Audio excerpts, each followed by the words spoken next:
கிறிஸ்துவில் அன்பர்களே, காயப்படுத்துவதும் இறை வார்த்தை, காயம் கட்டுவதும் இறை வார்த்தை. தினம் ஒரு ஃபார்வர்ட் வசனம் மட்டும் எப்படி போதுமானதாக இருக்கும் இறை வார்த்தையின் இந்த செயலாற்றலை நாம் உணர்வதற்கு? காயப்படுத்தி பின் காயம் ஆற்றும் இறை வார்த்தையின் செயலாற்றலை உணர வேண்டிய காலத்தை அணுகியுள்ள நாம் தினம் ஒரு அதிகாரமாவது வாசிப்போம் அல்லது வாசிக்க கேட்போம். முடிந்தால் நாம் அக்கறைப்படும் ஆன்மாக்களுக்கு இத்தொடரை அனுப்பி வைப்போம். மக்கள் திரண்டு வந்திருந்த போது இயேசு முதலில் தம் சீடரோடு பேசத் தொடங்கினார். அவர் அவர்களிடம் கூறியது: பரிசேயருடைய வெளிவேடமாகிய புளிப்பு மாவை குறித்து நீங்கள் எச்சரிக்கையாய் இருங்கள். வெளிப்படாதவாறு மூடப்பட்டிருப்பது ஒன்றும் இல்லை, அறியப்படாதவாறு மறைந்திருப்பதும் ஒன்றும் இல்லை. ஆகவே நீங்கள் இருளில் பேசியவை ஒளியில் கேட்கும், நீங்கள் உள்ளறைகளில் காதோடு காதாய் பேசியவை வீடுகளின் மேல் தளத்திலிருந்து அறிவிக்கப்படும். என் நண்பர்களாகிய உங்களுக்கு நான் சொல்கிறேன், உடலை கொள்வதை அன்றி வேறு எதுவும் செய்ய இயலாதவர்களுக்கு அஞ்ச வேண்டாம். நீங்கள் யாருக்கு அஞ்ச வேண்டும் என நான் உங்களுக்கு எடுத்து காட்டுகிறேன். கொன்ற பின் நரகத்தில் தள்ள அதிகாரம் உள்ளவருக்கே அஞ்சுங்கள், ஆம் அவருக்கே அஞ்சுங்கள் என நான் உங்களுக்கு சொல்கிறேன். 2 காசுக்கு 5 சிட்டுக்குருவிகள் விற்பதில்லையா? எனினும் அவற்றில் ஒன்றையும் கடவுள் மறப்பதில்லையே. உங்கள் தலைமுடி எல்லாம் கூட எண்ணப்பட்டிருக்கின்றன. அஞ்சாதீர்கள், சிட்டுக்குருவிகள் பலவற்றை விட நீங்கள் மேலானவர்கள். மக்கள் முன்னிலையில் கிறிஸ்துவை ஏற்று அறிக்கையிடுதல். நான் உங்களுக்கு சொல்கிறேன், மக்கள் முன்னிலையில் என்னை ஏற்றுக்கொள்பவரை மானிட மகனும் கடவுளின் தூதர் முன்னிலையில் ஏற்றுக்கொள்வார். மக்கள் முன்னிலையில் என்னை மறுதலிப்பவர் கடவுளின் தூதர் முன்னிலையிலும் மறுதலிக்கப்படுவார். மானிட மகனுக்கு எதிராக ஏதாவது ஒரு வார்த்தை சொல்லிவிட்டவரும் மன்னிக்கப்படுவார். ஆனால் தூய ஆவியாரை பழித்துரைப்பவர் மன்னிப்பு பெற மாட்டார். தொழுகை கூடங்களுக்கும் ஆட்சியாளர் அதிகாரிகள் முன்னும் உங்களை கூட்டிக் கொண்டு போகும்போது எப்படி பதில் அளிப்பது, என்ன பதில் அளிப்பது, என்ன பேசுவது என நீங்கள் கவலைப்பட வேண்டாம். ஏனெனில் நீங்கள் பேச வேண்டியவற்றை தூய ஆவியார் அந்நேரத்தில் உங்களுக்கு கற்றுத் தருவார். அறிவற்ற செல்வன் உவமை. கூட்டத்திலிருந்து ஒருவர் இயேசுவிடம், போதகரே, சொத்தை என்னோடு பங்கிட்டுக் கொள்ளுமாறு என் சகோதரருக்கு சொல்லும் என்றார். அவர் அந்த ஆளை நோக்கி, என்னை உங்களுக்கு நடுவராகவோ பாகம் பிரிப்பவராகவோ அமர்த்தியவர் யார் என்று கேட்டார். பின்பு அவர் அவர்களை நோக்கி, எவ்வகை பேராசைக்கும் இடம் கொடாதவாறு எச்சரிக்கையாயிருங்கள். மிகுதியான உடைமைகளை கொண்டிருப்பதால் ஒருவருக்கு வாழ்வு வந்து விடாது என்றார். அவர்களுக்கு ஒரு உவமை சொன்னார். செல்வராயிருந்த ஒருவருடைய நிலம் நன்றாய் விளைந்தது. அவன், நான் என்ன செய்வேன், என் விளைபொருட்களை சேர்த்து வைக்க இடமில்லையே என்று எண்ணினான். ஒன்று செய்வேன், என் களஞ்சியங்களை இடித்து இன்னும் பெரிதாக கட்டுவேன், அங்கு என் தானியத்தையும் பொருள்களையும் சேர்த்து வைப்பேன். பின்பு, என் நெஞ்சமே, உனக்கு பல்லாண்டுகளுக்கு வேண்டிய பல வகை பொருட்கள் வைக்கப்பட்டுள்ளன, நீ ஓய்வெடு, உண்டு குடித்து மகிழ்ச்சியில் திளைத்திடு என சொல்வேன் என்று தனக்குள் கூறிக்கொண்டான். ஆனால் கடவுள் அவனிடம், அறிவிலியே, இன்றிரவே உன் உயிர் உன்னை விட்டு பிரிந்துவிடும், அப்பொழுது நீ சேர்த்து வைத்தவை யாருடையவையாகும் என்று கேட்டார். கடவுள் முன்னிலையில் செல்வம் இல்லாதவராய் தமக்காகவே செல்வம் சேர்ப்போர் இத்தகையோரே. கவலை வேண்டாம். இயேசு தம் சீடரை நோக்கி கூறியது: ஆகவே நான் உங்களுக்கு சொல்கிறேன், உயிர் வாழ எதை உண்பது என்றோ உடலுக்கு எதை உடுத்துவது என்றோ கவலை கொள்ளாதீர்கள். உணவை விட உயிரும் உடையை விட உடலும் உயர்ந்தவை அல்லவா? காகங்களை கவனியுங்கள், அவை விதைப்பதுமில்லை, அறுப்பதுமில்லை, அவற்றுக்கு சேர்ப்பறையும் இல்லை, களஞ்சியமும் இல்லை. கடவுள் அவற்றுக்கும் உணவு அளிக்கிறார். நீங்கள் பறவைகளை விட மேலானவர்கள் அல்லவா? கவலைப்படுவதினால் உங்களுள் எவர் தமது உயரத்தோடு ஒரு முழம் கூட்ட முடியும்? ஆதலால் மிகச் சிறிய ஒரு செயலை கூட செய்ய முடியாத நீங்கள் மற்றவை பற்றி ஏன் கவலைப்படுகிறீர்கள்? காற்று செடிகள் எப்படி வளர்கின்றன என கூர்ந்து கவனியுங்கள். அவை உழைப்பதும் இல்லை, நூற்பதும் இல்லை.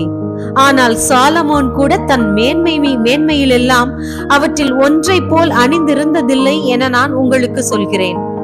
நம்பிக்கை குன்றியவர்களே, இன்றைக்கு இருந்து நாளைக்கு அடுப்பில் எறியப்படும் காட்டு புல்லுக்கு கடவுள் இவ்வாறு அணி செய்கிறார் என்றால் உங்களுக்கு இன்னும் மிகுதியாய் செய்வார் அல்லவா? ஆதலால் எதை உண்பது எதை குடிப்பது என நீங்கள் தேடிக்கொண்டிருக்க வேண்டாம், கவலை கொண்டிருக்கவும் வேண்டாம். ஏனெனில் உலகு சார்ந்த பிற இனத்தவரே இவற்றையெல்லாம் தேடுவர். உங்களுக்கு இவை தேவை என உங்கள் தந்தைக்கு தெரியும். நீங்கள் அவருடைய ஆட்சியை நாடுங்கள், அப்பொழுது இவை உங்களுக்கு சேர்த்து கொடுக்கப்படும். சிறு மந்தையாகிய நீங்கள் அஞ்ச வேண்டாம். உங்கள் தந்தை உங்களை தம் ஆட்சிக்கு உட்படுத்த திருவுளம் கொண்டுள்ளார். உங்கள் உடைமைகளை விற்று தர்மம் செய்யுங்கள்.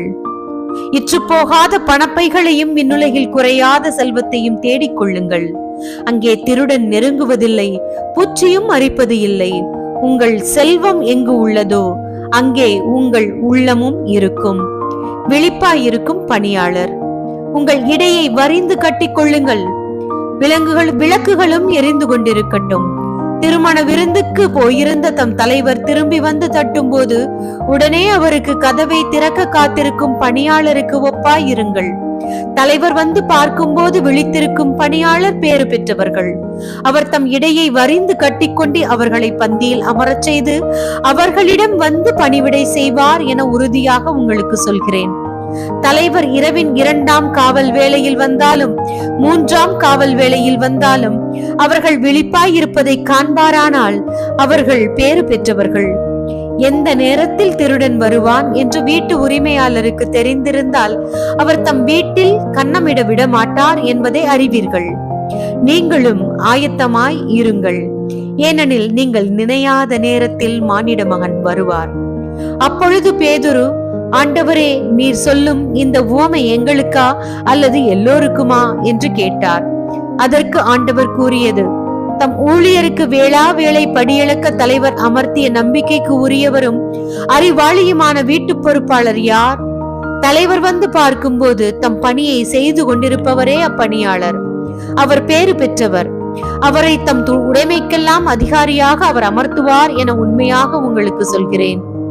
ஆனால் அதே பணியால் தன் தலைவர் வர காலம் தாழ்த்துவார் என தம் உள்ளத்தில் சொல்லிக்கொண்டு ஆண் பெண் பணியாளர்கள் அனைவரையும் அடிக்கவும் மயக்கமுற உண்ணவும் குடிக்கவும் தொடங்கினான் எனில் அப்பணியால் எதிர்பாராத நாளில் அறியாத நேரத்தில் அவனுடைய தலைவர் வந்து அவனை கொடுமையாக தண்டித்து நம்பிக்கை துரோகிகளுக்கு உரிய இடத்திற்கு தள்ளுவார்.